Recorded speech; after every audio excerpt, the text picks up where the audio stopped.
So చాలా మందికి ma'am ఈ ఫైబ్రాయిడ్స్ అనేవి ఫామ్ అవుతూ ఉంటాయి. అంటే ప్రెగ్నెన్సీ ప్లాన్ చేసే వాళ్ళకే ఇలా అవుతూ ఉంటాయా?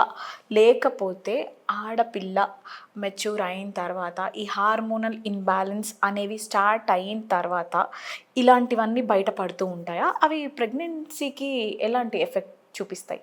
డెఫినెట్లీ ఈ ఫైబ్రాయిడ్స్ అనేది ముందు మేము చాలా ఒక 10 ఇయర్స్ డికేడ్స్ ముందు వరకు కూడా we use to see those cases in middle aged women. హుహు.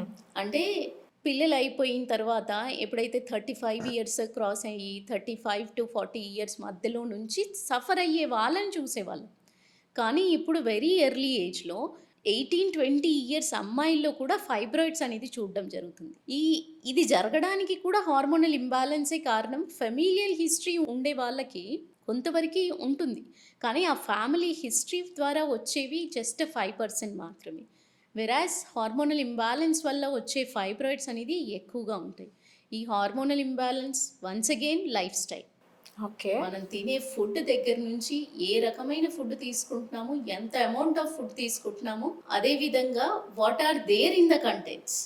యాక్టివిటీస్ దానికి సరిపడా మనం తినే ఫుడ్కి సరిపడా యాక్టివిటీస్ ఉంటున్నాయా, హ్మ్. బర్న్ చేస్తున్నామా లేదా క్యాలరీస్. హ్మ్.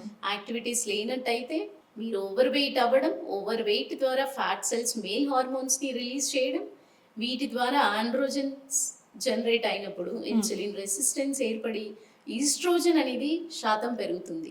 ఫైబ్రాయిడ్స్ అంటేనే హైపర్ ఈస్ట్రోజెనిక్ స్టేట్.